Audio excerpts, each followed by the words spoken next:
quisiera excusar a la diputada María José Hoffman, que no va a poder moderar este panel, dado que tiene una reunión impostergable en unos pocos minutos más con la ministra del Trabajo por razones de defensa de los electores y de la gente de su territorio. Por lo tanto, absolutamente comprensible, la labor parlamentaria nos exige no solamente estar presente en términos legislativos y en estos actos de actividades con la comunidad, sino que también defendiendo a la gente a la cual representamos, y la diputada María José Hoffman va a estar en eso en pocos minutos más con la ministra del Trabajo. Así que va a moderar el diputado don Jaime Belolio.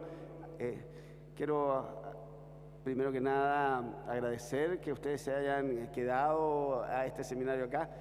Creemos que esta parte del seminario es tal vez una de las más importantes para el futuro, pensando a 20, 30 años plazo. La formación técnica en Chile debe ser una de las prioridades más relevantes. La formación universitaria en sí es importante, pero lo que nos falta en Chile en términos de la formación técnica para poder alcanzar algo de lo que están haciendo los países más desarrollados es vital. Y creemos que en esta reforma no solamente tenemos que preocuparnos de lo universitario, sino que con mayor razón de lo técnico y de la formación técnica de nivel superior. Así que agradecemos que se hayan quedado. Diputado Belolio. Muchas gracias, presidente. Lamento para aquellos que tenían expectativa de que fuera la diputada Hoffman la que moderara, que haya tocado este diputado, pero es lo que hay. Pero efectivamente la diputada tiene que después hacer otras labores. Vamos a tratar de que esto se cumpla al horario exacto. Como ustedes saben, el tiempo es inexorable y aquí vamos a tener un temporizador que va a hacer sonar una alarma después de que terminen los 15 minutos para cada uno de los expositores. En primer lugar, vamos a tener al exministro de Educación, don Sergio Bitar Chacra, quien por lo demás tuve el gusto de conocer cuando yo era presidente de la FEUC y él era ministro de Educación. Ahí nos tocaron varios debates en esos momentos, el año 2003, varios años atrás ya, ministro. En segundo lugar, vamos a tener al gerente de competitividad de Corfo, el señor Claudio Maggi. En tercer lugar, al presidente del Consejo de Institutos Profesionales y Centros de Formación Técnica acreditados, el rector de INACAP, don Gonzalo Vargas. Y finalmente a la presidenta del Centro de Alumnos de la carrera de Comunicación Audiovisual del DUOC, la señorita Montserrat País Leal. De los temas que están puestos aquí en este mismo en la hoja que ustedes tienen presente, tiene que ver con los desafíos de la educación técnica profesional de nivel superior, cómo ella se coordina, por ejemplo, con los liceos técnicos profesionales. Esto suele ser como la discusión del patio trasero a veces la educación superior, cuando no lo es, cuando hoy día la mayor parte de nuestros estudiantes están precisamente en la educación técnico profesional, donde el 46% de nuestros estudiantes egresan de liceos técnicos profesionales. En segundo lugar, tiene que ver con el financiamiento de esa educación técnico profesional. Se ha discutido también a nivel universitario de separar, por un lado, cuáles son los desafíos, cuál es la visión de futuro que tenemos sobre la educación técnica, separado del ámbito del financiamiento, para que no sean las lucas los que condicionen cuál tiene que ser el futuro de la educación, ni tampoco de quienes puedan ingresar a la educación técnico profesional. En tercer lugar, la regulación y fiscalización de estos mismos centros de formación técnica e institutos profesionales, cómo debe ser esa regulación, cuál debe ser su foco. La acreditación de las mismas evidentemente es distinto al ámbito universitario. Por de pronto la PSU, que es el sistema de selección universitaria, no tiene las mismas razones ni los mismos fundamentos para una educación técnico profesional, y por tanto ahí hay un debate que es interesante. En cuarto lugar, el sistema de aseguramiento de la calidad y cuáles son los mecanismos para hacerlo. Y por último, el marco nacional de cualificaciones, es decir, cómo además equilibramos esa tensión entre que hayan herramientas que nos permitan desarrollarnos en el mercado laboral, en ese mercado de futuro, por lo demás, que es muy distinto al que teníamos hace 20, 30 años atrás, que hoy día es mucho más complejo, mucho más líquido y que tenemos que hacerle frente, ojalá con esta reforma, que en vez de ser una reforma que mire para atrás, una que mire para adelante. Entonces, en primer lugar, los dejo con el exministro de Educación, don Sergio Bitar. Agradezco la invitación, conozco a todos los miembros del panel, incluso a muchos de los rectores y todas las personas que están ahora, como dicen los ingleses en su congreso, en los backbenchers, que se instalan allá, pero es por el frío, no es por la distancia. Gracias, diputado Robles, diputado Belolio. Voy a hacer una exposición sobre 10 puntos que considero fundamentales para considerar en la reforma de la educación superior que va a entrar ahora al Parlamento. Y una breve introducción a ello. El texto de estos 10 puntos están en manos del presidente de la Comisión de Educación y me señala que lo va a entregar, lo va a poner a disposición de las personas que han asistido. Las observaciones preliminares. El debate nacional está todo, o el grueso, centrado en lo universitario y no en lo técnico de educación superior. Y si no rebalanceamos, no hay las condiciones políticas para empujarlo. El proyecto en general, a mi juicio, hecha las reformas que el gobierno ha impulsado en los 2 años que han transcurrido, es el más importante que tenemos entre manos, porque dice relación con el futuro y en el sentido de que el acuerdo político y la posibilidad de dialogar es esencial para construir un proyecto que dure 20 años, 30 años a lo menos. Y por lo tanto uno hace el deseo, expresa el deseo y la esperanza de que así ocurra en la discusión que se va a iniciar pronto. Más vale andar un poco más con parsimonia, con serenidad, pero abordar los problemas de Chile del futuro en serio y no estar a 5 años después revisando.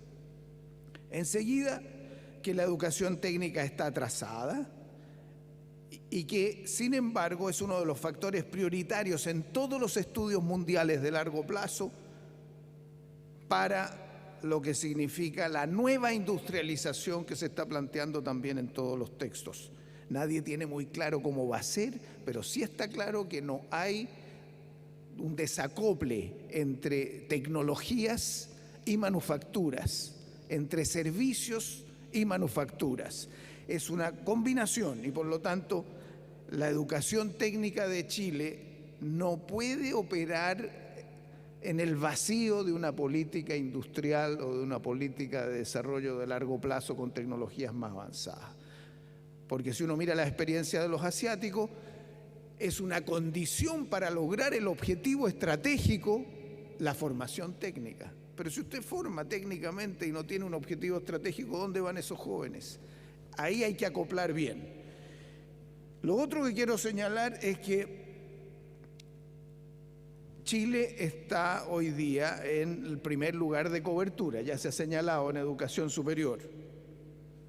Y estamos avanzando en la educación técnica, de modo que el 2011, por primera vez, según las cifras, la matrícula en primer año de la educación técnica entra a superar a la matrícula de la educación universitaria. Y calculo yo, Gonzalo puedes tener cifras mejores, que por ahí por el 2017 el número total de estudiantes universitarios va a igualarse con el número total de estudiantes de las carreras técnicas. Entonces estamos en un proceso de reequilibrio que no habíamos tenido antes.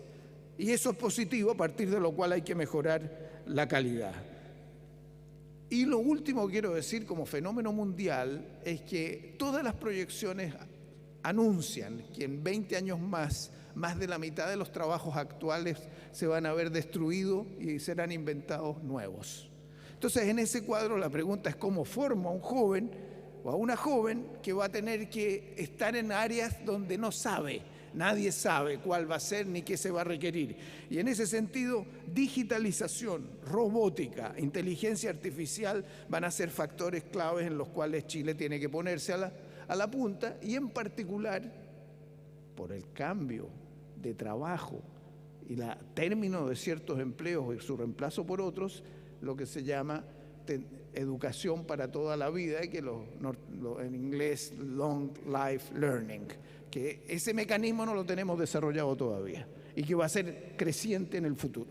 Dicho eso, los 10 puntos que yo marco acá son: 1, empoderar a la educación técnica.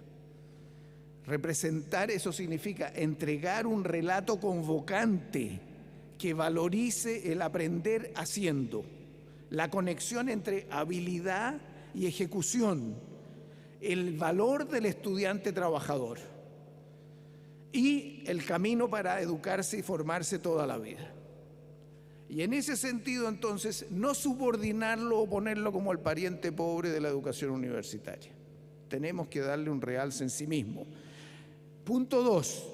Tenemos que estructurar el sistema de educación superior sobre la base de 2 subsistemas. Yo no sé si va a ir así el proyecto del Ejecutivo. Uno universitario y otro técnico o tecnológico, con las suficientes conexiones entre los dos, de manera que un estudiante que termina una carrera técnica pueda pasar, pero no que quede subordinado a una carrera inferior a la universitaria en un marco mandado o comandado por el concepto universitario. Hoy día eso se puede hacer, yo creo, porque las cifras de que dispongo es que aproximadamente el 11% de los técnicos son formados en universidades y el grueso por centros de formación técnica e institutos profesionales. Ese es un debate que se va a producir en el Parlamento. Tercero, hacer obligatoria la acreditación institucional e ir a un proceso de masa crítica. Ustedes saben que, si no me equivoco en la cifra, entre el 90 y el 2015 los centros de formación técnica se disminuyeron de 160 como a 60. Y los institutos profesionales bajaron de 80 a 40. O sea, ha habido un proceso de concentración y van saliendo los que no pueden hacerlo. Entonces, en ese sentido, buscar un sistema de acreditación que empuje en esa dirección de manera que nos garantice no solo la calidad de cada uno, sino la concentración. Cuarto punto, hay que ordenar y jerarquizar los títulos de las carreras. Hoy día la dispersión de títulos y carreras es total, entonces a alguien le dan un título de ingeniero, no tiene nada que ver con otro. Quinto punto, precisar el ámbito de la educación técnica. Hoy día tenemos un tema en que no sabemos, yo creo, o por lo menos yo no veo bien la distinción entre el CENSE y la educación técnica. O sea, ¿cuándo es training? ¿Cuándo es formación para el trabajo? ¿Y cuándo uno está obteniendo un título? Y si eso no lo despejamos, el Parlamento no va a poder ni el Ejecutivo resolver el tema del financiamiento, pues si no está definido quién está, el concepto de gratuidad, quién se aplica. El mérito no puede ser ni la PSU ni una prueba restrictiva como la de las universidades o con esas características, tiene que depender del mérito del trabajo previo de la persona que ingresa, porque va a estar entrando y saliendo. Entonces, ese tema del límite y el ámbito de la educación técnica yo lo pongo como un tema a discutir clave para... Sexto punto, estrechar la relación con el aparato productivo. Como el cambio va a venir muy acelerado y va a venir por el lado del aparato productivo y las carreras van a tener que responder a ese proceso y no al revés, esto es clave. Yo creo que nos hemos debilitado ahí y ojalá hubiera incentivos para entendimiento y participación en los boards o en los consejos por áreas tecnológicos con el sector productivo. El séptimo punto es la formación de profesores en el área técnica. No es lo mismo que un profesor del área universitaria, pues supone la habilidad para combinar ambas cosas, de hacer y enseñar y aprender, y el vínculo con lo que está ocurriendo en la práctica. El octavo punto son las necesidades regionales. Acá el rector Sangüesa planteó el tema prioritario, yo considero que es absolutamente esencial, pero sin embargo nos encontramos hoy día con también, creo yo, una cierta desconexión, no sé cómo ha evolucionado, los 15 CFT que se aprobaron por ley con las universidades regionales del Estado. ¿Qué van a hacer estos 15 CFT? ¿Qué los va a diferenciar de lo que hace INACAP o lo que hace DUOC? ¿Cómo articulamos bien ese sistema? Es una tarea clave para las universidades del Estado y para los centros y responder a necesidades regionales a un nivel de calidad suficiente. El noveno punto, que para mí es muy importante, no ha salido mucho acá. Nosotros tenemos 200.000 jóvenes en cuarto y tercero medio técnico profesional. ¿Y qué pasa con esos jóvenes? Cuando terminan, no tienen más empleabilidad que el que sale de la formación científica universitaria, pero tiene menos posibilidad de entrar a la universidad. Entonces, ¿qué estamos haciendo ahí? Y más todavía si aquí va a haber rotación de trabajos a largo plazo. ¿No es mejor? Yo pongo la opción, tal vez no va a ser este el momento de la discusión parlamentaria, pero yo creo que hay que apuntar en esa dirección. Dar una formación general a todos en tercero y cuarto medio, mucho más sólida en ciencia, en lectura, en literatura, en matemáticas, y dar 2 años posteriores, postsecundarios, en que podemos financiar por el Estado para una carrera técnica, en vez de dejar arrinconados allí a estos alumnos que son 200.000 y que nos salen a protestar. No son los que protestan, no son los que demandan, y son los que generan, los que tienen menor nivel de ingreso. Y el último punto tiene que ver con la nueva institucionalidad, y esto implica en la Subsecretaría de Educación Superior conformar una división de educación técnica, y la creación del Consejo Nacional que está planteado de formación técnica, que coordina los ministerios de Educación, de Trabajo y de Economía. Y mirar a los países asiáticos. Los que han tomado más ventaja en este momento son los países asiáticos.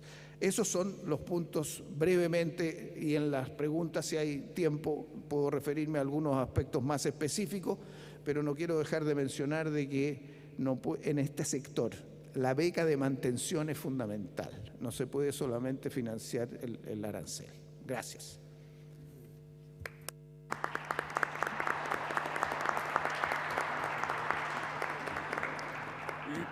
Se nota que hace tiempo dejó de ser político porque le faltaron 3 minutos 25, así que lo felicito, ministro. Muchas gracias. A continuación, entonces, lo dejamos con el gerente de competitividad de Corfo, don Claudio Maggi. Muchas gracias, diputado Belolio. Gracias, diputado Robles, por la invitación. Ante todo, lo traigo el saludo del vicepresidente de nuestra institución, Eduardo Vitrán. Hizo todo lo posible, sinceramente hizo todo lo posible por estar. Tenía otro compromiso ya asumido, donde también exponía en un encuentro del Banco Interamericano y el Ministerio de Hacienda, que tiene que ver con la agenda de servicios y su promoción exportadora. Voy a tratar de ceñirme a los 15 minutos. La presentación es un poquito extensa, pero yo creo que lo podemos hacer si en la parte introductoria voy más rápido. Tenía tres componentes. Una primera que tiene que ver de por qué en Corfo este tema para nosotros es tan relevante. Yo revisaba los 5 puntos que aparecen aquí vinculados al temario del panel, y sin duda nosotros entramos fuertemente en el primero y el quinto, es decir, los desafíos de la educación técnico-profesional de nivel superior en nuestro país y en el escenario que vivimos como país y global también. Algo de eso ya Sergio Vital lo mencionó, con esta irrupción de nuevas competencias y nuevos requerimientos y el profundo cambio que va a tener el mercado del empleo en los futuros años, no solo en Chile, en el mundo. Y el último punto también, que tiene que ver con el Marco Nacional de Cualificaciones, donde creemos que la vinculación justamente entre aspectos como la oferta de capacitación, formación técnico-profesional y educación técnica superior son claves y admiten una lectura por el lado de la demanda como por el lado de la oferta. Entonces, muy rápido, ¿por qué estamos en esto? Básicamente porque nos encontramos en una coyuntura como país en que claramente nuestras posibilidades de crecer más en el futuro están limitadas por un patrón de desarrollo que está bastante agotado, en términos de que no hemos sido capaces de diversificar ni sofisticar nuestra oferta de bienes y servicios acorde con las posibilidades, pero también con los desafíos del mundo actual. Y esto ha llevado a que nuestra matriz productiva, muy centrada en recursos naturales y en commodity, ha ido cayendo inexorablemente en materia de productividad. Distinto es el caso de los servicios, en donde se mantiene una tasa interesante de crecimiento, pero es todavía muy pequeñito en el peso de la economía. Entonces no se nota a la hora de calcular las productividades, que son en definitiva el mejor predictor de la capacidad de crecimiento de los países. Entonces eso es lo preocupante. Nuestro país se enfrenta con un problema estructural de crecimiento a futuro, y mientras no abordemos los fundamentos de nuestra estructura económica, va a ser muy difícil superar esa trampa. Aquí vemos incluso una comparación con otros países latinoamericanos, donde nuestros índices de sofisticación exportadora son menores que el vecindario. Esto me lo paso muy rápido. Cómo se refleja la caída permanente de productividad total de factores en nuestra economía desde todo lo que es el presente siglo. Desde la crisis asiática no hemos sido capaces de remontar, incluso en periodos en que hemos tenido un mayor crecimiento económico relativo, como el 2010-2013, la productividad se mantuvo baja. Esto que es muy importante porque tiene mucho que ver con lo que estamos hablando ahora, además de un nivel bajo promedio de productividad, el diferencial al interior de los sectores económicos, entre la productividad de las pequeñas empresas, las microempresas y el referente de la gran empresa en cada sector es muy alto, mucho más alto que los países OCDE, pero también más alto que otros países latinoamericanos. Esto revela una gran necesidad también de cerrar brecha dentro de la frontera, es decir, hacer lo que en economía se llama el catching up, y eso tiene mucho que ver con la capacidad de absorción tecnológica y por lo tanto con la formación de competencia y capacitación de las personas.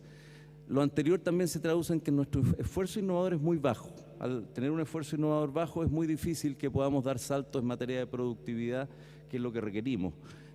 Nuestros niveles de confianza son bajos, lo que también complica ese fenómeno innovador. En resumen, parece que sabemos muy poco para aspirar a ser más ricos. Nuestra especialización es la misma que la de 50 años atrás. Hemos crecido mucho en volumen de exportaciones, pero no en diversificación y sobre todo en sofisticación. La sofisticación no es solo un gusto que uno se da, sino que es la posibilidad de generar espacios para el aprendizaje de las personas, para el mejoramiento y para la innovación. No tenerlo es muy complicado como país. Es por eso que el trabajo que hemos asumido en Corfo asume que en esta nueva fase de desarrollo económico como país, y esta es una lógica de política de Estado, que esperamos sea una política sostenible en el tiempo, tenemos que apuntar hacia justamente énfasis en desarrollar el mejoramiento de la oferta a través de mejoramiento de productividad, diversificar y sofisticar la economía. ¿Cuál es la lectura que nosotros hemos hecho en Corfo, pero también invitando a múltiples actores privados, públicos, por supuesto, y también al sector formativo, a la academia y a los centros de formación? Hemos invitado a elaborar hojas de ruta en aquellos sectores en donde no estamos haciendo lo que en economía se llama el picking the winners, sino que estamos identificando áreas productivas del país con alto potencial de crecimiento, en donde necesitamos hacernos cargos de las fallas de coordinación que impiden que demos saltos en productividad. Y eso requiere el que partamos construyendo visiones compartidas con los sectores productivos y el ámbito formativo y también con la sociedad civil. En ese ejercicio es el que se enmarcan los llamados programas estratégicos de especialización inteligente, que tienen estos tres focos: productividad, sostenibilidad, sofisticación, y en el centro esta búsqueda de núcleos de capital social que nos permitan resolver problemas de coordinación. Los programas operan en distintos sectores, ahí ustedes tienen la muestra: minería, turismo, todos sectores que ya son de un peso importante, pero en donde enfrentamos desafíos tecnológicos y competitivos importantes. Pero además hay programas en lo que llamamos plataformas habilitantes, que son las plataformas de cambio tecnológico, en donde quizás preferentemente necesitamos incorporar capital humano formado, preparado para el cambio que viene. Ahí tenemos las industrias inteligentes, que es todo lo que mencionaba Sergio Vitar, ¿no es cierto? La digitalización, Internet de las cosas, logística, plataforma clave para un país como Chile, manufactura avanzada, que no es un sector porque en el fondo depende de los sectores en donde Chile tiene masa crítica, pero en donde podemos desarrollar este nuevo paradigma de producción con dispositivos inteligentes combinada con servicios avanzados. Los programas identifican áreas de brecha y un área que es transversal a todos ellos, es el área de capital humano. Ahí identificamos requerimientos y brechas tanto en el ámbito del capital humano especializado, incluso técnico especializado, calificado y también avanzado. Y eso nos lleva un poco a hacernos cargo de qué está pasando con el capital humano en Chile, porque claramente es una brecha que en algunas áreas, especialmente aquellas que son más desafiantes en el futuro, como por ejemplo los temas de digitalización, tenemos un gran déficit de profesionales y de técnicos formados y preparados para lo que viene. De hecho, es el área, uno de los aspectos en donde se nos castigan los índices de competitividad.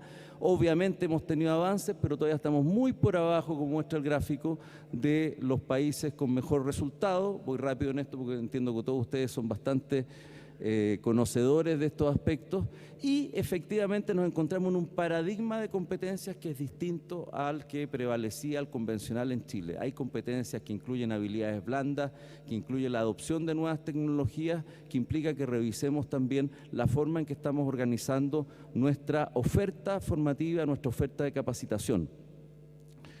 Este es un estudio que muestra cómo las nuevas competencias se imponen y generan, digamos, analíticas, por ejemplo, que son caso a caso, que son procesos estocásticas, no son rutinarias. Implica que hay que usar en las nuevas competencias bastante más del hemisferio derecho, lo que hemos considerado normalmente en nuestras mallas curriculares formativas. Y en el caso de Corfo implica que el aporte que nosotros buscamos hacer al sistema de educación y capacitación es vincularlo mucho más con estos requerimientos asociados al desarrollo futuro de nuestro sistema productivo, asociados a los requerimientos de innovación, de posicionamiento competitivo, de sostenibilidad en el tiempo, de empleabilidad, que es muy importante, atendiendo que tenemos una masa absolutamente digamos, totalmente inédita de estudiantes que salen con formación superior, y muchas veces los temas de empleabilidad no están claros una vez que egresan. Entonces necesitamos una mucho mayor sintonía, cercanía y compromiso con el sector productivo en el caso de la formación técnica superior. Esto lo hemos analizado mucho con la División de Educación Técnica Superior del Ministerio de Educación. Nos gusta mucho o miramos mucho la referencia a los community college, que son mecanismos en donde se garantiza la presencia del sector productivo en este tipo de entidades y que garantizan su cercanía, su sintonía.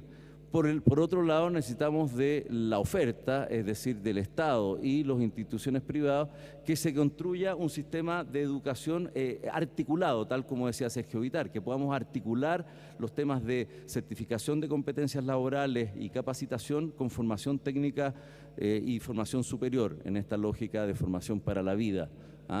Eso requiere completar el marco de cualificaciones, tarea en las cuales estamos empeñados junto con el Ministerio de Educación y con el Ministerio del Trabajo. Requiera además que ese marco de cualificaciones sea una herramienta relevante para articular el sistema de educación. Aquí vemos 4 grandes temáticas: el Marco Nacional de Cualificaciones, asociado a un Sistema Nacional de Competencias Laborales que nos garantiza la mayor empleabilidad posible a aquellas capas, digamos, menos calificadas de fuerza de trabajo, pero que podemos dotar de una mayor calificación a través de el desarrollo y certificación de competencias laborales. Necesitamos una oferta de capacitación y de formación que sea coherente con ese esfuerzo, es decir, que responda a esos perfiles de competencia, ese marco de cualificaciones que sí está mirando los requerimientos de empleabilidad y del sector productivo. Y es así como vamos trabajando conjuntamente con el Ministerio de Trabajo y con el Ministerio de Educación en ir identificando estos distintos actores y componentes que tienen que ver con el poder articular este sistema: proveedores de calidad, esquemas de capacitación continua para los docentes en la educación vocacional, que es muy importante, porque si no tenemos a quienes forman estas nuevas competencias, vamos a tener un cuello de botella asegurado, el sistema de aseguramiento de calidad y el financiamiento, obviamente, que son parte. Y para terminar, ¿qué estamos haciendo? Ya lo comenté, colaborando en el desarrollo del marco de cualificaciones general para la educación técnica que lidera el Ministerio de Educación, poblándolo en ciertos sectores que revisten una urgencia mayor. Esto requiere recursos, por lo tanto tenemos recursos limitados, y hemos partido con minería, que es un esfuerzo que ya está en la milla final, tecnologías de información y comunicación, que nos parece clave, y logística, que también nos parece una plataforma importantísima de formación para el país y de capacitación. Al tener los perfiles podemos capacitar. Colaborando en la instalación de la red de CFT estatales en regiones, claramente tenemos algunas prioridades que tienen que ver también con nuestra historia institucional. En la provincia de Arauco y en la Araucanía creemos que podemos ser un aporte importante en la instalación de los CFT con características interculturales. También en Calama, porque tenemos el cruce con la agenda de desafíos de los temas que se vienen en minería y en energía solar, los temas que van a afectar y que van a cambiar probablemente el paisaje del norte de Chile.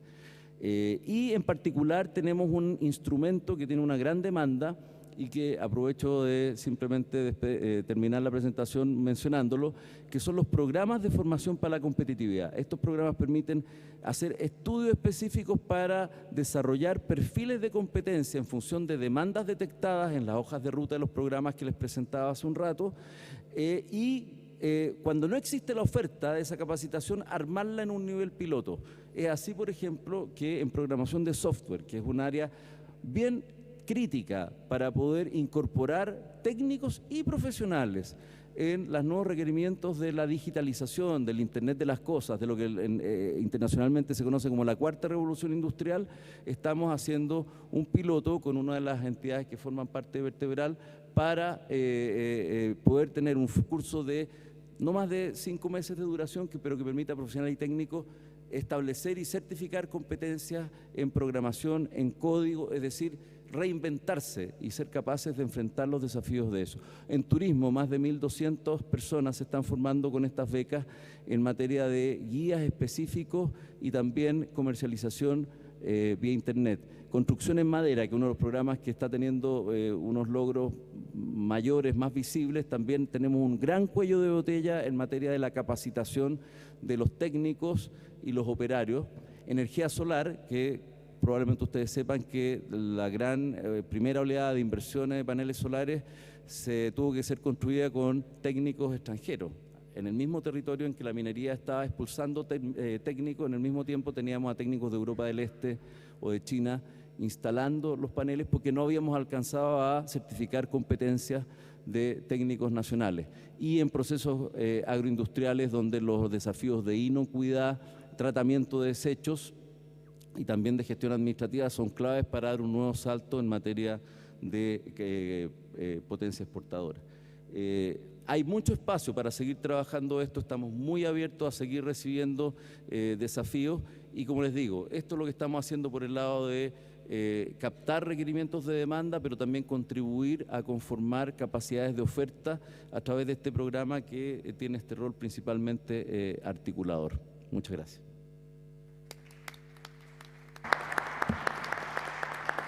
Muchas gracias, Claudio. También le sobraron 15 segundos, así que estuvo muy bien esto.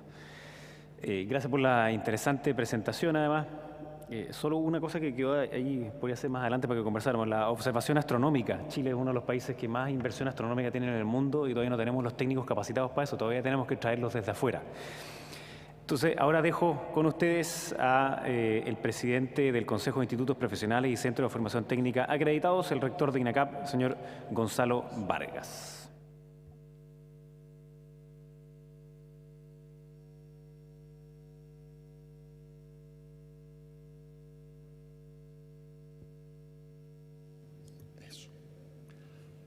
Muy buenas tardes.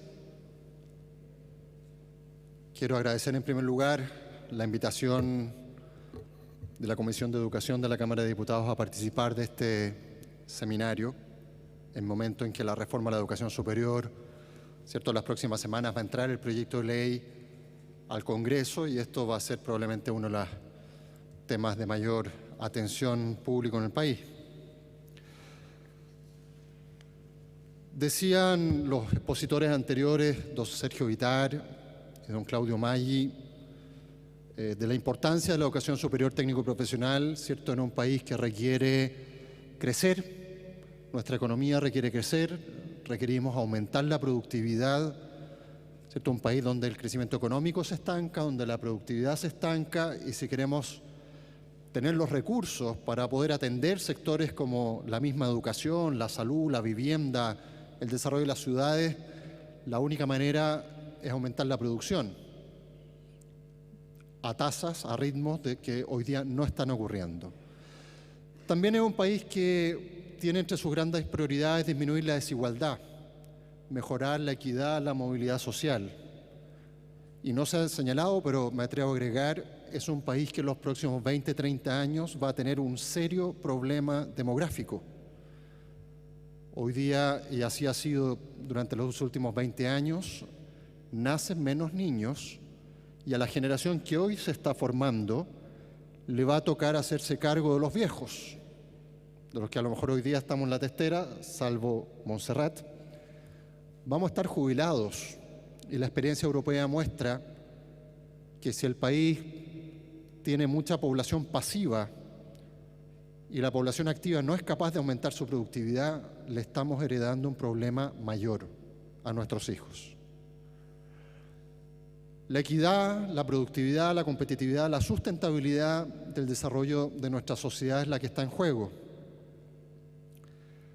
Y la educación superior técnico-profesional tiene un rol preponderante, tanto así que cuando en el Consejo de Institutos Profesionales y Centros de Formación Técnico acreditados buscamos un nombre más corto, encontramos en la palabra vertebral el nombre que nos identificaba porque creemos que es un subsector que representa la columna vertebral del desarrollo del país. La paradoja es que hoy día, como bien señalaba Claudio, Hay empresas que no encuentran las personas con las calificaciones que necesitan. Hay puestos de trabajo que están vacantes porque no encuentran las personas calificadas. Y al mismo tiempo hay personas que no encuentran trabajo porque no tienen las calificaciones que finalmente se requieren. Eso es un fenómeno dinámico que nos ha acompañado siempre, pero que solo promete acelerarse.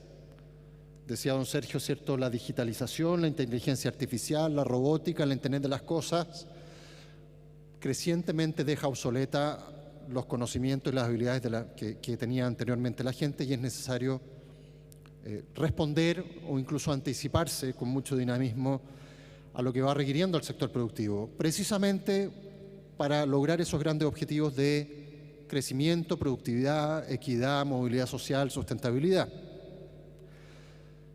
Es un sector que atiende particularmente bien esas necesidades del país. ¿Quiénes son? Tenemos estudiantes provenientes de todos los quintiles de ingresos, pero particularmente los que egresan de los liceos técnicos. ¿Quiénes van a los liceos técnicos? Las familias de menores recursos. ¿Y cuáles son las oportunidades para la gente que egresa al liceo técnico? Hoy día, por ejemplo, los cupos de gratuidad solo en universidades, la mayoría de los cuales pide PSU.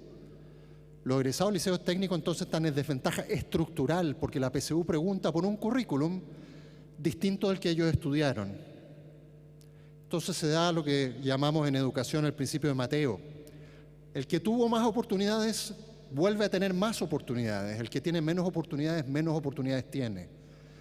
Y observamos cómo se reproduce la desigualdad entonces, la reproducción de la desigualdad por la vía de la asignación de las oportunidades de educación. Son los que estudian y trabajan. El 50% de los estudiantes de IPI-CFT estudian y trabajan, estudian en jornada vespertina. Y muchos de ellos tienen responsabilidades familiares. Son jefes de hogar, son personas que a lo mejor no vienen recién del cuarto medio, pasaron 2, 3, 4, 5, 10 años desde que egresaron del cuarto medio. Estudian y trabajan, sacan adelante su familia con mucho sacrificio y mucho esfuerzo. Son entonces los que proveen el capital humano que el país necesita, son los que querríamos como sociedad que tuvieran las mayores oportunidades. Y sin embargo, ¿qué es lo que vemos en la realidad? Que las políticas públicas discriminan en contra de ellos, de las personas y de las instituciones que los atienden. Ejemplos reales y simbólicos que estamos viendo hoy, esta semana, la semana pasada. Cuando la ministra de Educación dice que una universidad docente de tiza y pizarrón debiera llamarse instituto profesional, ¿cómo creen que los institutos profesionales recibimos ese comentario? El que sea de tiza y pizarrón, que se llama instituto. Me parece que falta una visita a un instituto profesional a ver si ahí se enseñan carreras con tiza y pizarrón. Lo encontramos una afirmación peyorativa, ofensiva. Cuando se dice que el debate de las universidades que teníamos en el panel anterior, ¿cierto? Las universidades complejas pueden seguir llamándose universidades, y si no se llaman institutos. ¿Qué pasa en el resto del mundo? Vayan a ver MIT, Massachusetts Institute of Technology. No se llama universidad, pero uno de los más prestigiosos del mundo.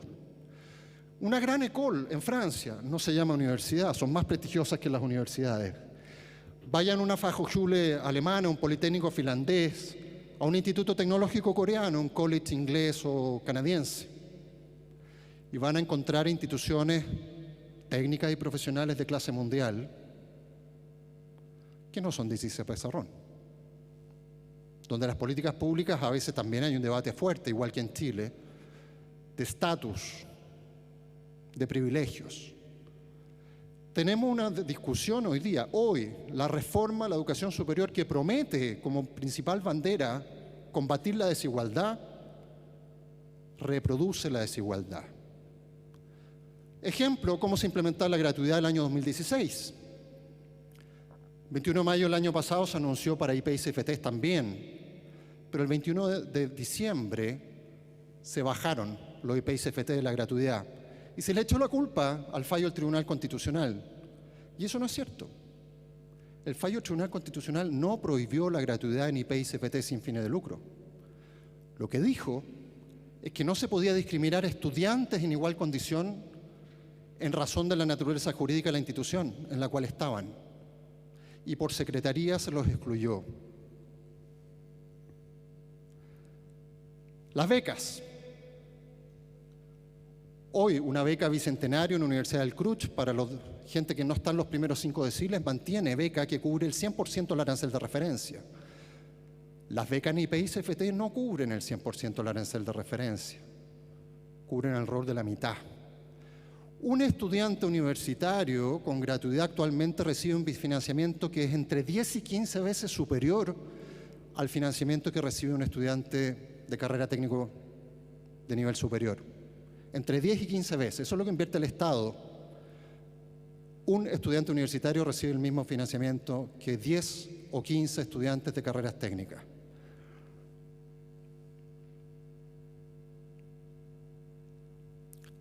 Se reactivaron proyectos en el Congreso de exclusividad universitaria, carreras de la salud, contador, ingeniería en construcción, constructor civil. Lo que dicen esos proyectos de ley es que como las carreras tienen que ser buenas, solo las universidades las pueden impartir. Eso es lo que estamos viendo esta semana, la prensa de esta semana, de la semana pasada. Entonces el doble discurso de que la educación técnico profesional es muy importante se contradice con los hechos reales y simbólicos. ¿Qué podemos hacer hacia el futuro? No reinventar la rueda. El año 2008 la entonces ministra Mónica Jiménez constituyó una comisión para proponer propuestas para mejorar la educación técnico profesional en Chile, informe que se publicó el 2009. Y respecto al cual no ha pasado prácticamente nada. O miremos lo que pasa en otras partes del mundo, si esto está resuelto en otras partes del mundo de una manera que no es necesario ser muy creativo en la realidad de los países de la OECD, por ejemplo. Lo primero, para terminar ya en los últimos minutos, ¿qué hacer? Hacer frente a un conjunto de amenazas que amenazan con reducir y perjudicar el rol de la educación técnico-profesional en Chile hoy. Y en segundo lugar, oportunidades que pueden ayudar a expandir el rol social que este sector cumple. Pero lo primero que quisiera yo subrayar es no dejar que ocurran cosas que disminuyan el rol que han podido desarrollar hasta ahora. Decía don Sergio, mostraba un gráfico, cómo en los últimos años la matrícula IPI y CFT había crecido más aceleradamente que las de las universidades. Eso es cierto hasta el 2015. Pero este año la matrícula IPI y CFT disminuye y las de las universidades aumentan. Se quiebra la tendencia que traíamos los últimos años. ¿Por qué? Porque la universidad es gratuita y el IPI y CFT no. Hay una preocupación, decía la ministra, por la calidad, ¿cierto? Y muchos expositores han dicho la acreditación obligatoria. Nosotros en Vertebral estamos de acuerdo con la acreditación obligatoria. Por eso no entendemos por qué se exime de la acreditación y del licenciamiento a los CFT estatales. ¿Queremos prestigiar la educación técnica? ¿Por qué las instituciones que se crean, yo no tengo nada en contra de instituciones estatales, ni contra la creación de un CFT estatal, pero me parece que si el Estado va a dar el ejemplo,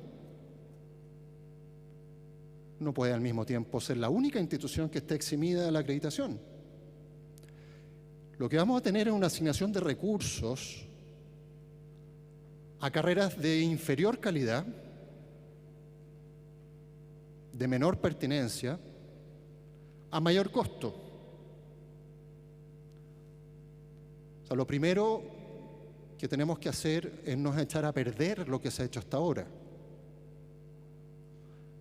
Vamos a estar asignando los recursos entonces a instituciones no acreditadas, carreras no acreditadas. Se plantea un sistema único de admisión para el mundo técnico profesional. Sistema que se ha caracterizado en el pasado por ser inclusivo. El único requisito es licencia en ciencia media, que es el que establece la ley. pero el Ministerio ha anunciado un sistema único de admisión, un sistema de selección para un sector que históricamente ha sido inclusivo. ¿Por qué se quiere excluir a personas de poder ingresar a la educación superior técnico-profesional? Eso es lo que un sistema de admisión significa. Excluir a algunos por la vía de admitir a otros.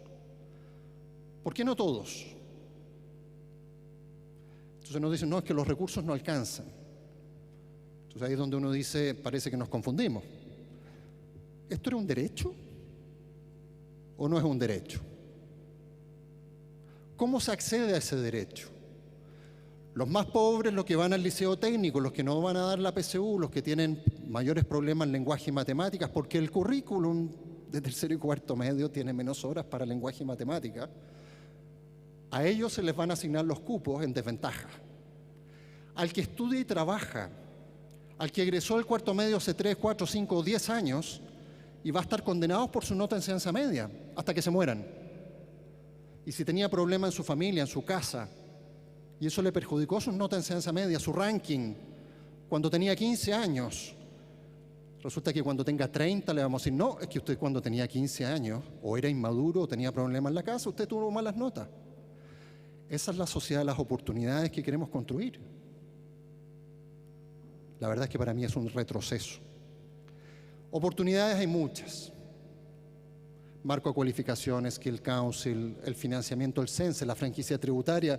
Está prohibido usar la franquicia tributaria para programas que conduzcan a títulos técnicos. Pueden financiar cualquier cosa, menos algo útil que conduzca a un título. Bueno, creo que ya estoy en el tiempo. Agradezco profundamente a las alrededor de 30 personas que quedan en este auditorio para un seminario en el Congreso Nacional de un tema tan importante como este. Muchas gracias.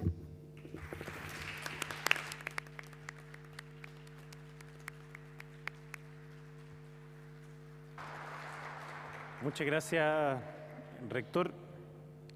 Sin duda hay muchos temas que seguir conversando. Nos queda la presentación de Montserrat y de ahí vamos a tener algunos minutos para preguntas. Les pido si pueden escribirlas para que sea más breve. El diputado Edwards y el diputado Jackson nos pueden ayudar a recogerla para que cooperemos en algo los señores diputados. Y dejo entonces con ustedes a la señorita Montserrat Pais. Muchas gracias, señor diputado y presidente de la comisión, Alberto Robles. Estimada comisión, invitados y presentes. Antes de dar inicio a mi presentación, quisiera agradecer esta invitación y recalco la importancia que posee la incorporación de los institutos profesionales y de los centros de formación técnica en la discusión sobre el proyecto de ley de reforma a la educación superior. La educación superior técnico-profesional ha quedado históricamente relegada de la discusión política sobre las modificaciones al sistema educacional. Acompañada de esta exclusión, en nuestra sociedad se ha incorporado una visión de menoscabo y segundo orden para quienes optamos por este sistema de educación, enfatizando como única opción válida la educación universitaria. Es por esta razón que considero relevante la integración del Instituto Profesional Duoc UC y de sus estudiantes al debate nacional. Por ser la única representante del Instituto Profesional Duoc UC, me tomaré la facultad para poder hablar en nombre de mis compañeros. En primer lugar, ¿cuál es la realidad de la educación superior técnica profesional? En base a esta pregunta voy a enfatizar 3 aspectos fundamentales. En primer lugar, la cobertura. Como se puede observar en este gráfico, del total de la cantidad de matrículas, considerando institutos profesionales, centros de formación técnica, universidades privadas del CRUCH, universidades estatales y universidades privadas adscritas al SUA, para el año 2005 era de 636.533, para el año 2010 era de 903.909 y para el año 2015 la cantidad era de 1.152.125 matrículas. El total de matrículas de los institutos profesionales y de los centros de formación técnica se ha incrementado 2,6 veces en los últimos 10 años. En cambio, el total de matrículas universitarias ha incrementado 1,4 veces en los últimos 10 años. De esta cantidad total de matrículas, un 44,2% corresponden a estudiantes de centros de formación técnica y de institutos profesionales, lo que significa que más del 44% de los estudiantes a nivel nacional han quedado al margen de la discusión política y han sido perjudicados por las distintas formas de financiamiento, lo que ha generado un aumento de las brechas de desigualdad social. Estos mismos estudiantes han sido víctimas de una discriminación histórica en la cual se ha enaltecido el rol de las universidades como el único camino que permite la movilidad social, la obtención de mejores oportunidades, el desarrollo de competencias laborales y el desarrollo personal. El segundo aspecto corresponde a la calidad y a los mecanismos de aseguramiento de la calidad. Se deben asegurar estándares mínimos de calidad de los institutos profesionales y de los centros de formación técnica. Los mecanismos para asegurar la calidad de la educación superior técnico-profesional deben integrar aquellas características específicas de este tipo de educación a través del establecimiento de un marco particular de aseguramiento de la calidad para la educación técnico-profesional y que promueva la mejora continua de sus procesos académicos. Estos mecanismos deben asegurar también la transparencia y objetividad de los procesos de acreditación de la Comisión Nacional de Acreditación. Por lo tanto, es necesario reevaluar y replantear el rol de la Comisión para que ésta realice una fiscalización verdadera y permanente de los institutos profesionales y centros de formación técnica, no solo durante los procesos de acreditación, sino como un proceso fiscalizador de forma permanente. Algunos de los aspectos de los institutos profesionales y centros de formación técnica que debieran estar sujetos a regulación son los siguientes. Infraestructura y equipamiento acorde a la cantidad de alumnos y a los avances tecnológicos, asegurando estándares básicos de operación y servicio. Cursos permanentes de capacitación para los docentes sobre formación pedagógica, para aquellos que no posean títulos en pedagogía. Cursos sobre nuevas tecnologías y herramientas del mercado laboral. Programas de integración y articulación laboral con otras instituciones para generar redes de contacto con los alumnos y para apoyar la empleabilidad de los egresados. Programas de fomentación de la participación social y política de los estudiantes. Cursos de idiomas que correspondan con una realidad internacional globalizada. El tercer aspecto es la inclusión. Los institutos profesionales y los centros de formación técnica son aquellos donde estudian los alumnos más vulnerables, donde se promueve la inclusión y se permite la movilidad social.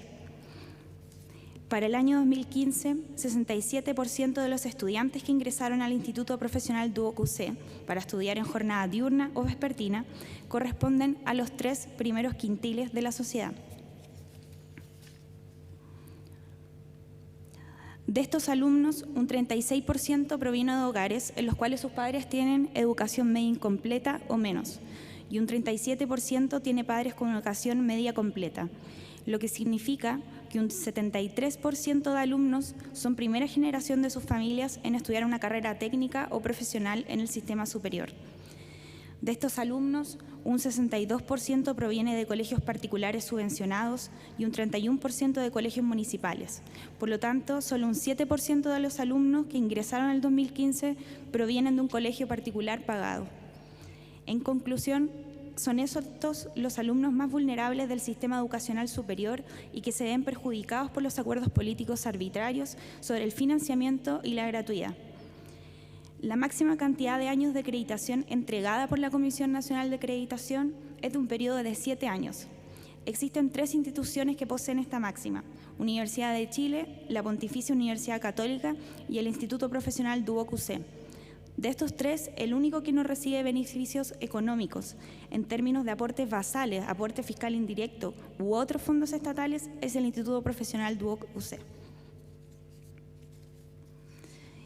Por consiguiente, proponemos un sistema de fondos fiscales basales que financien la totalidad del arancel anual de las carreras técnicas y profesionales de los centros de formación técnica y de los institutos profesionales para los alumnos más vulnerables.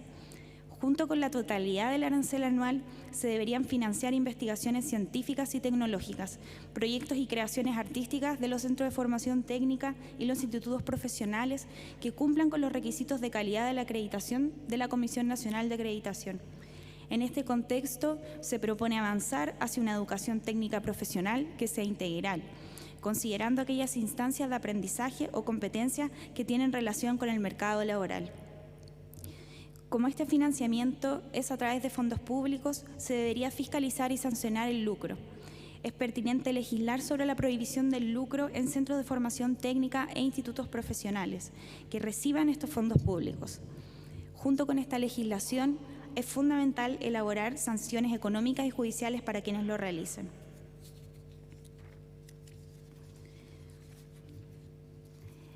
Es esencial que se realice una transparencia en la rendición de cuentas y gastos de las instituciones de la educación técnico-profesional, donde los alumnos participen a través de sus centros o federaciones y donde actúen como entes fiscalizadores, con la autoridad de poder realizar observaciones y solicitar mayor investigación sobre ciertas cuentas o gastos. En base a estos tres aspectos, cobertura, calidad e inclusión, creemos que es relevante reevaluar el rol que poseen las instituciones de educación superior técnico-profesional en el contexto de una reforma educacional que permita la verdadera inclusión y una real entrega de oportunidades. Son los alumnos de los centros de formación técnica y de los institutos profesionales los que se ven perjudicados y discriminados a través de discusiones políticas, que no solo los mantienen al margen del debate, sino que los desfavorecen a través de su toma de decisiones. Esta noción de discriminación y una posterior reparación nos permitirían causar un futuro en el cual se valore la educación técnico-profesional como la vía hacia un país con mejores capacidades de innovación y productividad en el contexto de una sociedad cohesionada, equitativa e igualitaria. Muchas gracias.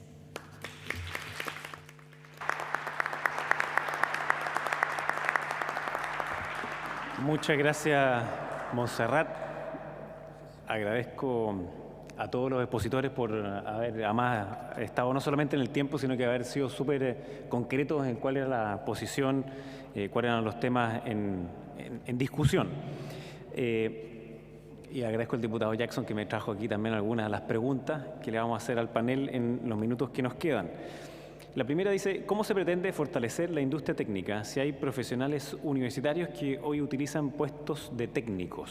Eso es para todos, para que muy brevemente después le vamos a dar algunos minutos. Y la otra dice, son tres preguntas en verdad.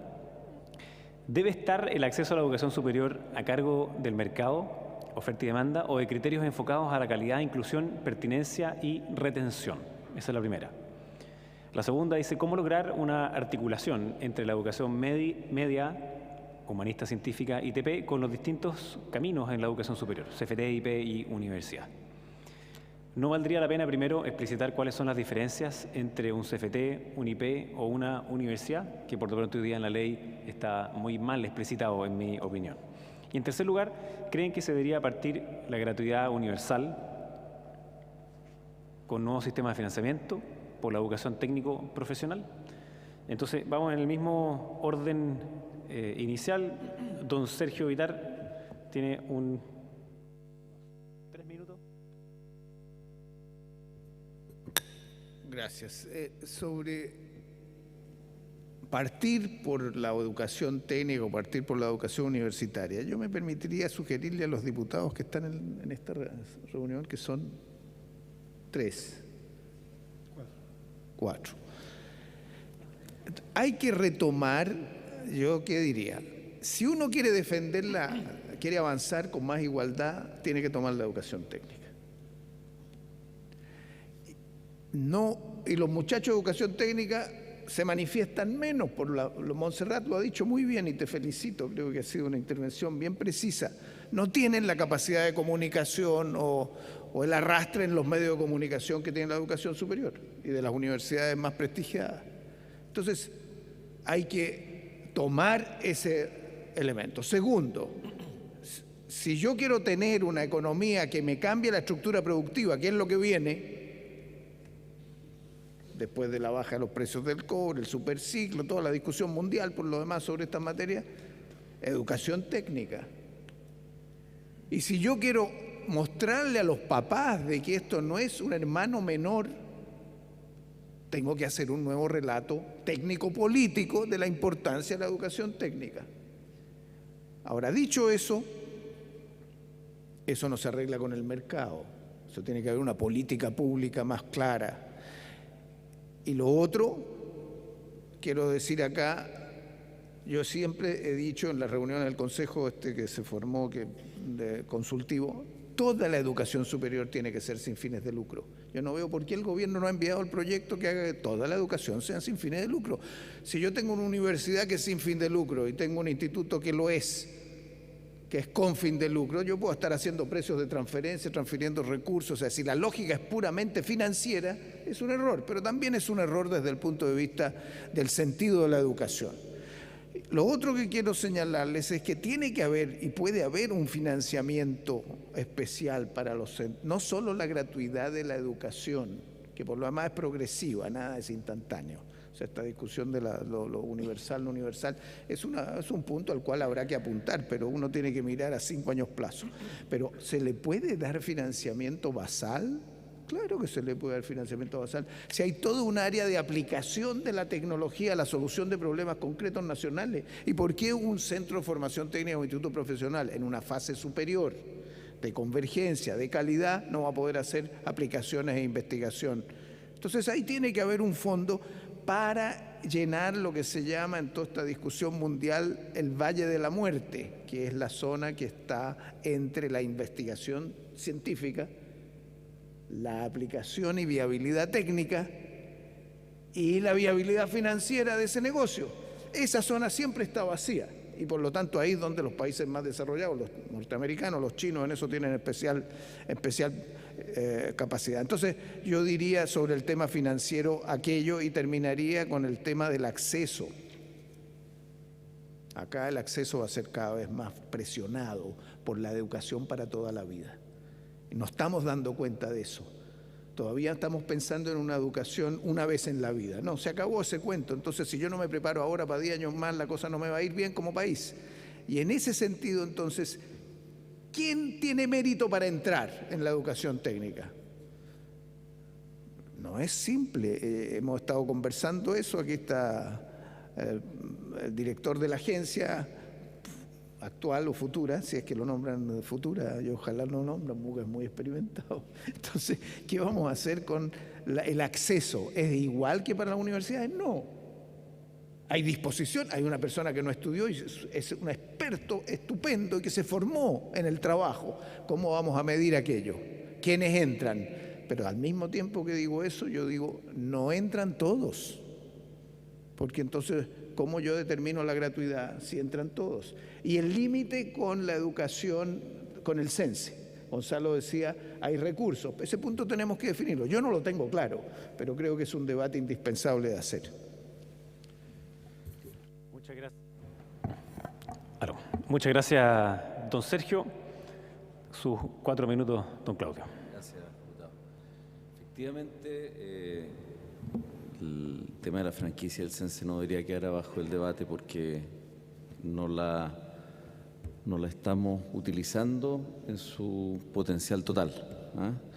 Y estando muy de acuerdo con lo que plantea Sergio, yo quiero poner énfasis en lo que significa un modelo de formación para la vida, un sistema de formación para la vida, en donde los distintos niveles de educación, tanto la superior, universitaria, la formación técnico-profesional superior y la capacitación coexisten en un mundo que nos plantea crecientes desafíos.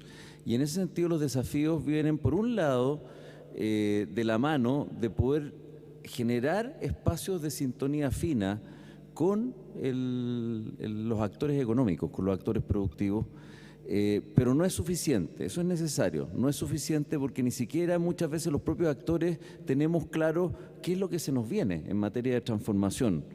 Y en materia de transformación se vienen desafíos muy importantes. Si uno mira cualquier país de la OCDE, llevan décadas países como Corea o los países de la Unión Europea, Estados Unidos, Canadá, Australia, preparándose para este tremendo cambio en materia de competencias. Y aquí un tema muy importante que yo creo que es muy relevante tenerlo en cuenta y que es clave al momento de pensar en mejores formas de estructurar y de implementar las mejoras en la educación técnico superior, que tiene que ver con que hay habilidades que son habilidades muy concretas, muy duras, que tienen mucho que ver con las competencias con las que las personas que se forman y los técnicos de formación superior egresan y entran a la vida laboral.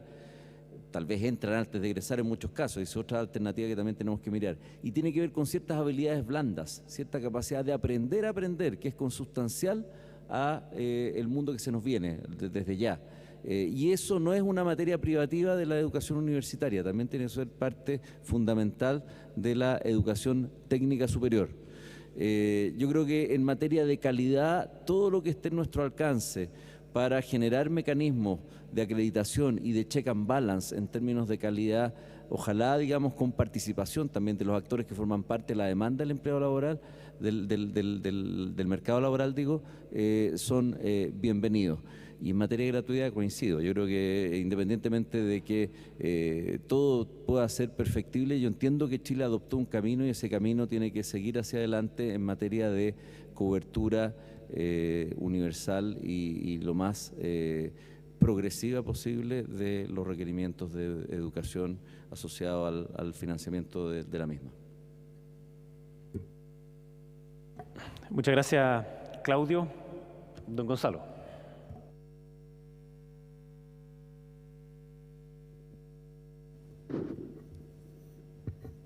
Yo quisiera insistir en la idea que estamos en una coyuntura, ¿cierto?, muy relevante, en un punto de inflexión como país.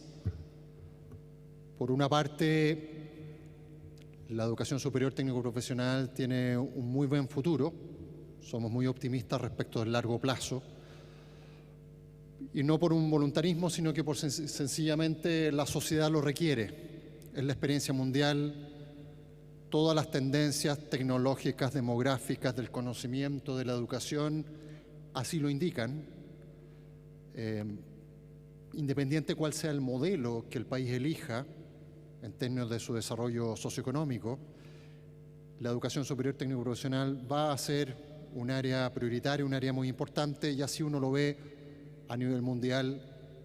Los países que lograron desarrollarse con distintas estrategias, una de las cosas que comparten es la importancia de este subsector. Por ejemplo, en Alemania, ellos atribuyen el bajo nivel de desempleo juvenil y el alto nivel de productividad precisamente a sus modalidades de educación que nosotros llamamos técnico-profesional. Entonces, en el largo plazo, decir que hay mucho optimismo.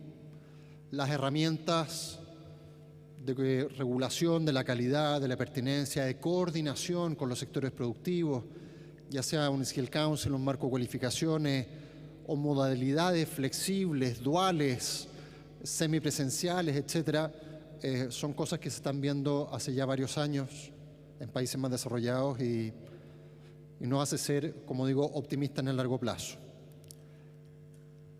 Sin embargo, en el corto plazo, en la coyuntura, tenemos mucha preocupación, una mirada más bien desde el cómo se reparte la plata nomás en el corto plazo, una mirada miope, una mirada donde incluso cuesta saber cuáles son realmente las prioridades.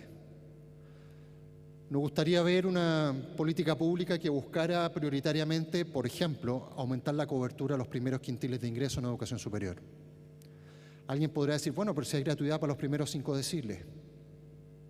Sí, pero eso no significa que automáticamente la cobertura de los quintiles más pobres se vaya a producir. Por ejemplo, este año 120.000 jóvenes calificaban para la gratuidad. Solo 40.000 pudieron entrar. 80.000 quedaron fuera. Se dice para el próximo año incorporar IP y CFT sin fin de lucro con 4 años de acreditación. Para el 2018 pasar en ese mismo grupo de instituciones al 6º decil. Vamos a pasar del 5º al 6º decil antes de terminar de cubrir las necesidades de los primeros deciles. ¿Por qué? Porque mucha gente que está en los primeros deciles no califica a los cupos de gratuidad que se van a dar en 2017-2018. La política pública no está buscando explícitamente aumentar la cobertura. O veamos la pertenencia a las carreras. Lo que se está exigiendo para la gratuidad, da lo mismo la carrera. Da lo mismo si el país necesita más de eso o no. ¿Quién toma la decisión cuando decimos que la gratuidad reemplaza la educación de mercado, ¿quién toma la decisión de qué carrera estudiar bajo el nuevo sistema? ¿O quién toma la decisión de qué carrera impartir? Exactamente igual que ahora, la institución y el estudiante, sin ningún análisis de la pertinencia de ese gasto por parte del Estado o de la sociedad, que es el que pone el recurso. Chile necesita más médicos, sin duda. ¿Hay alguna política que esté privilegiando la formación de más médicos o de técnicos en instalaciones de paneles fotovoltaicos? No, seguimos con una política neutra. Bueno, ya me comí los 4 minutos, gracias.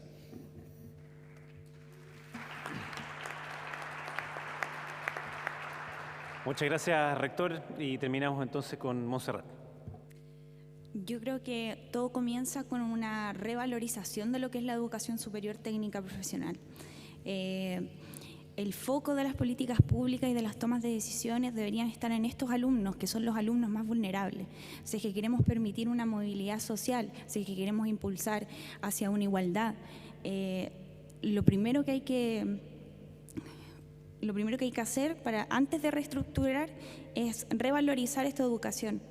Y luego que el foco de esta reestructuración sean los alumnos, que sean estos alumnos que son más vulnerables, que sean estos alumnos que tienen que trabajar y estudiar, que son los alumnos que también son papás, que son mamás. Y en base a estos estudiantes, reestructurar este sistema, pero para poder beneficiarlos, no para perjudicarlos.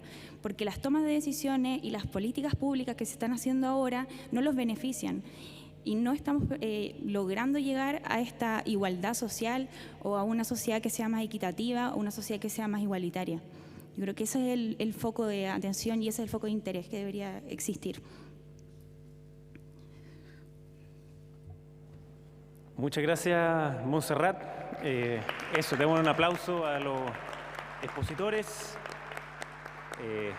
Yo le voy a dar la palabra al presidente de la comisión para que haga un cierre. Solamente agradecerle también al diputado Jackson, al diputado Gutiérrez, a la diputada Hoffman, Girardi, Edwards, que estuvieron aquí presentes durante este debate, que sin duda es uno de los más relevantes que nos está tocando dar en la Comisión de Educación y que en los próximos días ya vamos a tener en nuestras manos, pero también en las manos de ustedes, para que podamos volver a una discusión con sentido común, con base en la evidencia y que nos ayude a tener una política que sea mejor para todos los chilenos. Presidente. Queremos agradecer la concurrencia a este seminario. La Cámara de Diputados ha estado haciendo el esfuerzo en este último mes de, antes que entre la reforma, escuchar a los actores sin pauta en términos de cuáles son su apreciación de cómo debe ser el sistema que Chile debe construir. Estamos seguros que en el debate del Parlamento lo que estamos haciendo es futuro. Eso significa, tal como aquí se planteó en este debate, este no es un proyecto de ley que pueda tener ventajas ni políticas ni electorales para el presente. Debe hacerse pensando en los chilenos que hoy día tienen, yo digo, 5 años, con el objeto de que efectivamente en el futuro los cambios que hagamos efectivamente hagan que Chile tenga un mejor pasar, un mejor vivir, una sociedad más justa, más equitativa. Por lo tanto, esperamos que esta sea una discusión que demos no solamente basado en nuestras ideologías, que las tenemos y las vamos a incorporar seguramente en el debate, sino que mirando lo que debiera ser el Chile del futuro y que podamos lograr el mayor consenso posible. Porque al final del día, si uno se fija en la historia de nuestro país, para implementar la educación básica obligatoria pasaron muchos años de debate, porque había oposición, mucha oposición en la sociedad de esa época para que la gente se instruyera. Por lo tanto, si nosotros no somos capaces hoy día de tomar esta oportunidad que se nos está entregando, de hacer un debate amplio de lo que debe ser esta reforma universitaria,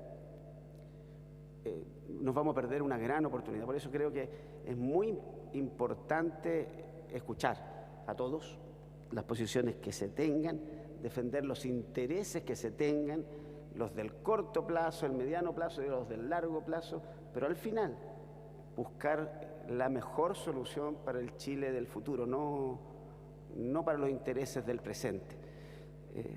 y eso estamos tratando de hacer. Este seminario va a reproducirse, están filmándose, vamos a hacer el esfuerzo de enviarlo a todos los interesados, se los vamos a enviar como Cámara de Diputados para que lo tengan, es bastante más fácil a través de los correos electrónicos o medios digitales enviarlo, van a estar todas las ponencias incorporadas para que todos lo puedan tener y si hay mayor discusión, por cierto, la vamos a recibir.